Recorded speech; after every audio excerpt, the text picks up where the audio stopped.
حضرت عبداللہ ابن عمر رضی اللہ تعالیٰ عنہ بیمار ہو گئے، شدید علیل تھے، طبیعت مبارک میں کمزوری آ گئی، کچھ کھانے کو دل نہیں کرتا تھا، گھر والے بار بار کہتے کچھ کھا لیجئے کچھ کھا لیجئے، نہیں کھاتے تھے۔ بالآخر حضرت نافع آپ کے غلام تھے، ان سے کہنے لگے کہیں سے مچھلی مل جائے نا تھوڑی سی تو میں کھاؤں گا۔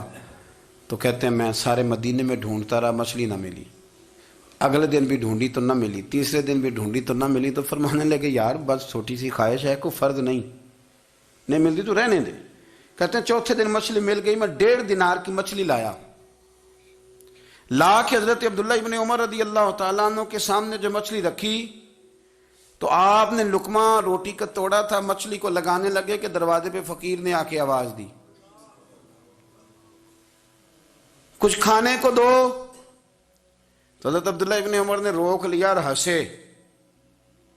کئی دفعہ دے ہم بھی دیتے ہیں پر ہمارا چہرہ دیکھنے والا ہوتا ہے، اتنے ہم غصے میں ہوتے ہیں، دے دیتے ہیں، لیکن جو سلوٹیں ہوتی ہیں نا چہرے والی وہ گنی نہیں جاتی۔ ہنسے، فرمایا دیکھو میرا اللہ کتنا کریم ہے، وہ مجھے بچانا چاہتا ہے، اٹھا بار دیا جا کے۔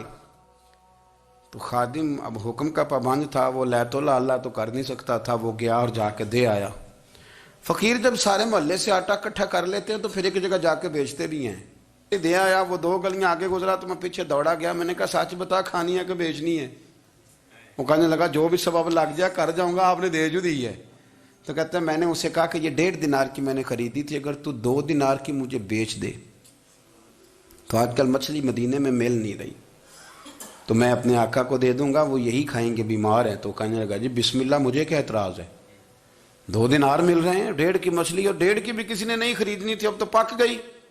فرماتے میں نے 2 دینار اس کو تھمائے، وہ مچھلی اس سے خریدی اور خرید کر کے میں لا کے حضرت عبداللہ ابن عمر کے سامنے دوبارہ رکھی۔ تو فرمایا یہ کیسے آ گئی؟ میں نے کہا حضور 1.5 کی خریدی تھی اور پھر فقیر کو دے دی، اب اسی سے میں 2 دینار کی خرید کے لایا ہوں، آپ قبول فرمائیں۔ تو فرمانے لگے تم نے اچھا نہیں کیا، اب اس طرح کرو 2 دینار بھی اسے دے اور مچھلی بھی واپس دے آؤ۔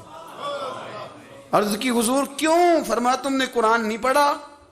حضور پڑھا ہے۔ فرمایا رب فرماتا ہے لن تنالوا البر حتی تنفقوا مما تحبون، تم بھلائی کو اس وقت پہنچو گے جب اپنی پیاری چیز راہ خدا میں خرچ کرو گے۔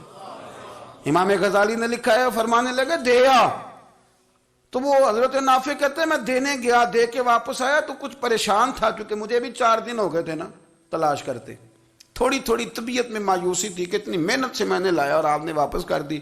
تو حضرت عبداللہ ابن عمر نے مجھے قریب بٹھایا، پھر مجھے تھپکی دی، فرمانے لگے پتر میں نے ویسے بھی کبھی جھوٹ نہیں بولا اور آج کل تو میں ویسے ہی بیمار ہوں، ٹائم ہی نہیں، وقت ہی نہیں، موقع ہی نہیں جھوٹ بولنے کا، میں تجھے سچ بتاؤں مجھے مچھلی کھا کے اتنا سکون نہیں ہونا تھا جتنی اللہ کے راستے میں خیرات کھا کے مجھے سکون ہوا۔ تو تجھے تو میری راحت سے غرض ہے نا کہ مجھے راحت کیسے ہوتی ہے، تو مجھے سکون ملا ہے راہ خدا میں دے، میں نفسانی خواہش پوری کر لیتا تو یہ میرا نفس کل پھر مجھ سے مچھلی مانگتا، پرسوں کہتا نہیں چھوٹے گوشت کی یخنی بھی چاہیے۔ ہم لوگ الجھ گئے ہیں، بہت بڑے قیدی ہیں اپنے آپ کے، بڑے قیدی ہیں، سارا دن اپنی خواہشات کی تکمیل میں بھاگے رہتے ہیں، بڑے بڑے سونے نوجوان۔ میں ان پہ تنقید نہیں کرتا، مجھے ان پہ ترس آتا ہے، جب میں رات کے اندھیروں میں انہیں ٹیلی فون لے کے چوکوں میں کھڑے دیکھتا ہوں تو مجھے رحم آتا ہے۔ میں کہتا ہوں دیکھو نفس کی خواہش کے پیچھے یہ کیا مثلاً آخر کیا ہے اس میں، ایک عورت کے پیچھے تباہ کر لیا اپنے آپ کو، یعنی زیادہ سے یہ کوئی مقصود ہے، یہ کوئی مقصد حیات ہے جس کو مقصد بنا لیا ہے؟ میرے عزیز بات کو سمجھ لیں، اتنا خوبصورت آدمی ہے اور اتنا اس کا اونچا قد کاٹ ہے، اور کیا کس کے پیچھے یہ بھاگا ہوا ہے؟ بڑا سمجھدار، دانشور، عقل مند آدمی، ذی روح بندہ، لیکن اس کا سٹیٹس آپ یہ ملاحظہ کریں کہ وہ 20-40 ہزار کی خاطر جھوٹ بولتا ہے، دھوکہ دیتا ہے، فریب اور فراڈ کرتا ہے۔ ہم اپنی نفسانی خواہشات کے پیچھے اس طرح بھاگتے ہیں کہ ہم اصل سے رہ جاتے ہیں۔ میری باتوں کی سمجھ آ رہی ہے آپ حضرات؟ تھوڑا تھوڑا کر کے، ایک ایک کر کے ان کی باتیں کم مانیں۔ وہ ضروری تو نہیں نا کہ سویرے ناشتہ بازار سے اپنی مرضی کا تگڑا کیا ہے، بازار سے لا کے پوڑیاں چنے بہترین کھائے، اور پوڑیاں چنے ابھی کھائے نہیں، شاپر میں ڈالے ہوئے ہیں، اور وہ لے کے ابھی آ رہا ہے تو ساتھ ہی رستے سے گوشت بھی چھوٹا اچھا لگا تو 2 کلو وہ بھی لے آیا کہ پوڑیاں چنے کھاؤں گا اور دوپہر کے لیے گوشت پکاؤں گا. وہ پہلے یہ تو کھا لے صاحب, اس سے تو نجات پا لے. یہ پتہ نہیں ہضم ہوتا ہے کہ کچھ اور کرتا ہے تیرے ساتھ, لیکن وہ گوشت بھی ساتھ لے آیا. یعنی ٹیبل پہ, ناشتے کے ٹیبل پہ بیٹھ کے فیصلہ ہو رہا ہوتا ہے کہ ہم نے کیا کھانا ہے, ہم نے کدھر جانا ہے. سنگیو یاد رکھو, باتوں کو سمجھو اور غور کرو. یہ تھوڑا تھوڑا کر کے جب ہم چھٹکارا حاصل کرنے کی کوشش کریں گے نا, چھٹکارا حاصل کرنے کی, کئی جگہ سے, کسی جگہ سے اگر آپ کو تنبیہ ہوتی ہے نا, تنبیہ, اس میں بھی بڑا مزہ آتا ہے. اس میں بڑا, ہمارے ایک بزرگ تھے, تو ایک دن نا میں گیا تو کہنے لگے الحمدللہ آج میں بڑے سکون میں ہوں. میں نے کہا جی وہ کیا ہوا؟ کہنے لگے میں اپنے آپ کو بڑا پیر صاحب سمجھنے لگ گیا تھا.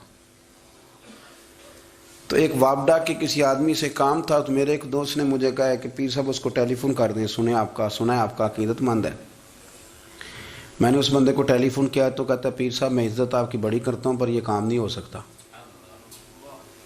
کہتے ہیں جب اس نے مجھے کہا نا تو کچھ بھی نہیں, تو مجھے بڑا مزہ آیا ہے, ورنہ میرا تو نفس پھول گیا تھا. میں تو سمجھتا تھا کہ جو میں کہتا ہوں ویسے ہی ہو جاتا ہے. کہتے اس نے تھوڑا سا نا مجھے لیول میں کیا ہے, مجھے مزہ آیا. یہ لوگ نا اپنے اوپر بوجھ ڈالتے تھے, یہ تھوڑا تھوڑا پیچھے ہٹتے تھے, یہ سمجھتے تھے کہ اس طرح تو ہماری تکمیل رہ جائے گی. صبح سے شام تک اگر اسی نفس کی باتیں مانتے جائیں گے تو خرابی کرے گا. دولت کا نشہ ہے بھائی, دولت کٹھی کرنے والا کسی جگہ سیر نہیں ہوتا. حسن کا نشہ ہے, حسن کا نشہ ہے. حضرت ابو بکر شبلی رحمۃ اللہ علیہ فرمایا کرتے تھے جو تیری بیٹی کو خوبصورت سمجھ کے اس کے ساتھ نکاح کرنا چاہے اسے بیٹی نہ دینا. حضرت جی کیوں؟ فرمایا حسن تو تھوڑے دن کے بعد ختم ہو جائے گا, پھر وہ اس کی قدر نہیں کرے گا, وہ تو کہیں اور منہ مارتا پھرے گا. حضرت ابو بکر شبلی رحمۃ اللہ تعالی علیہ کی بیٹی خوبصورت تھی. ایک نوجوان کہنے لگا میرا نکاح کر دیں. آپ فرمانے لگے پتر تو 1 مہینے کے بعد آنا, کر دوں گا. بڑی موٹی تازی خوبصورت صاحبزادی. تو حضرت نے اسے دوائی کھلائی, اسے پخانے لگ گئے. جو پخانہ کرتی ایک مٹکے میں سنبھال دیتے. تھوڑا وقت گزرا تو وہ ہڈیوں کا پنجر بن گئی. مہینے بھر میں دست اتنے آئے کہ کمزور ہو گئی. تو ابو بکر شبلی 1 مہینے کے بعد نوجوان کو بلایا, فرمایا ادھر آ تیرا نکاح کروں. بچی دکھائی تو وہ کمزور بستر پہ پڑی. فرمایا شادی کر. کہنے لگا اس سے نہیں میں نے کرنی. فرمایا یہ وہی ہے؟ کہنے لگا جی نہیں. فرمایا تو کہتا تھا مجھے عشق ہے, کدھر گیا تیرا عشق؟ کہنے لگا حضرت صاحب آپ کیسی بات کر رہے ہیں. فرمایا ادھر آ. پھر وہ مٹکا جس میں گند رکھا تھا وہاں لے گئے. فرمانے لگے تیرا اس کے ساتھ عشق تھا, یہ ہے تیرا عشق. فرمایا اسے تو میں 4 دن روٹی کھلاؤں گا پھر تندرست ہو جائے گی, لیکن میں دیکھنا چاہتا تھا کہ تو میری بیٹی سے پیار کرتا ہے یا اس کے چہرے پہ آنے والی کچھ وقت کے لیے سرخی سے پیار کرتا ہے, اس لالی سے پیار کرتا ہے جو جوانی کے وقت بچوں اور بچیوں پہ آتی ہے. کس چیز کے دل دادا؟ یعنی کیا مطلب؟ نفس کی غلامی, سراسر غلامی. اور پلٹ پلٹ کے اور بڑے بڑے سیانے بندے چھوٹی سی خواہش کے لیے. بڑا سمجھدار آدمی, بڑا سیانا بندہ. میں ایک بڑے بزرگ عالم تھے, میں ایک دفعہ ملنے گیا تو پائے پکا رہے تھے, خود پائے پکا رہے تھے. تو وہ بڑے پیار کی بات ہوتی ہے نا جی. تو تامت باندھی ہوئی اور بڑی جناب خستہ حالی, اور وہ پائے پکا رہے ہیں. تو میں نے ان سے کہا, میں نے کہا حضرت جی پائے تو کسی اور نے بھی پکا لینے تھے, آپ بخاری لے کے بیٹھتے, چلو میری طرح کا کوئی بندہ آپ سے استفادہ بھی کر لیتا. اب پائے آپ لائیں گے, پھر پکائیں گے, پھر آپ کھائیں گے, تو یہ تو 24 گھنٹے آپ کسی کام میں گزر جائیں گے. تو یہ ایک چھوٹی سی خواہش کے لیے. میں کسی چیز کو حرام نہیں کہہ رہا, قرآن پاک کی جو آیت پڑھی ہے صرف اس کی تفسیر آپ کے سامنے عرض کر رہا ہوں. ہماری خواہشات ماں پالتی ہے, آپ کو نہیں پتا کتنے دکھ سہتی ہے. میں ان ماؤں کو جانتا ہوں جو بیٹے کے حصوں کی مار بھی اس کے ابے سے کھاتی ہیں, مار کھاتی ہیں وہ. ایک خاتون ایک کان سے سنتا نہیں, میرے پاس ایک دفعہ آئی, کہنے لگی 60 لگ گئی سی, کوئی دعا کر دیں یا کوئی وظیفہ پر, ڈاکٹر کہتے ہیں ٹھیک نہیں ہو سکتے. میں نے کہا باجی صحیح بتاؤ مسئلہ کیا ہے؟ کہنے نہیں کچھ بھی نہیں, مسئلہ کیا ہونا ہے, پتر غلط نکل آیا ہے, اس کا باپ روز مارتا ہے, آج میں آگے گئی ہوں تو اس نے ایک تھپڑ میرے کان پہ مار دیے, پردہ پھٹ گیا. مائیں مار کھاتی ہیں, لیکن وہ پتر جس کو بڑی محنت سے پالا ہے وہ جوان ہوتا ہے تو اماں سے کہتا ہے تجھے چھوڑ دینا ہے, پر جس لڑکی سے میرا ٹیلی فون پہ رابطہ ہے اسے نہیں میں نے چھوڑنا, وہ نہیں چھوڑ سکتی. ہر شے کچل جاتا ہے وہ. اماں کبھی بلیٹ کے رات کو سوچتی ہے کہ یہ تو میری کل کمائی تھی, میں تو آج بھی اس کے حصے کے تھپڑ اپنی گالوں پہ برداشت کر رہی ہوں، تو یہ کدھر گیا؟ اردشیر نام کا بادشاہ تھا، حضرت محدث ابن الجوزی آج سے کچھ 700 سال پہلے لکھتے ہیں۔ اردشیر بادشاہ بڑا خوبصورت تھا، جوان تھا، بڑا عقل مند تھا۔ اس نے اس طرح کیا کہ قریب کی ساری ریاستوں پہ قبضہ کر لیا۔ بڑا عقل مند زیرک تھا، قبضہ ہو گیا۔ ایک بادشاہ بڑا سخت تھا، اس کے ساتھ جب پنجہ آزمائی ہوئی تو اردشیر کہتا ہے اس پہ میرا قبضہ نہیں ہو رہا تھا، اور جب ہم نے ساری ریاستوں نے مل کے اس پر حملہ کیا تو ایک قلعے کے اندر قلعہ بند ہو گیا۔ اردشیر بڑا خوبصورت آدمی تھا، بڑا سمجھدار تھا، تو وہ بادشاہ قلعہ بند ہو گیا، اس نے کہا نکلنا ہی نہیں۔ اب وہ اندر بند ہے، یک بارگی حملہ کیا تو وہ بڑا قلعہ تھا، اس میں بند ہو گیا۔ اس بادشاہ کی نا جس پر حملہ کیا، اس کی بیٹی اچانک ایک دن قلعے کی دیوار پہ چڑھی تو اردشیر کے حسن و جمال کو دیکھا تو عاشق ہو گئی،